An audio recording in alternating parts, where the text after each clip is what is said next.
সংসদে হাসান আব্দুল্লাহ মাননীয় সংসদ তিনি এই প্রস্তাবটি করেছিলেন।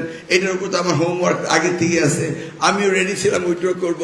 ইটস এ কোইন্সিডেন্স, কাকতালীয় ভাবে উনিও বলেছেন, আমিও নোটিশ দিয়েছি, সবাই বলে বসলেন ও তলে তলে মাসুদ ভাই উনি ওনার হাসান সাহেবকে কোচিং বিজনেস দিতে চায়। আচ্ছা বলেন তো, ক্লাস 1-এর বাচ্চা কি কোচিং করতে পারে? এটা কি হয়? কোচিং সেন্টাররা যদি কোচিং সেন্টার বাচ্চাদের নেয়, আমাদের দেশে কি আইন নাই?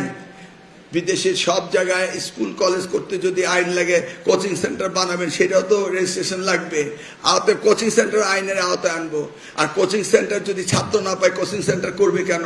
আপনি স্কুলের প্রধান শিক্ষক, আপনি স্কুলে গিয়ে দেখুন আপনার কোন ছাত্রটি কোন বিষয়ে একটু খারাপ, তাকে in house coaching then.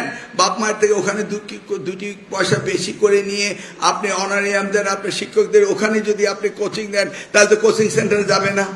Coaching centre যায় কেন? আমাদের শিক্ষকরা ফেইলিউর হওয়ার কারণে তো যায় নাকি?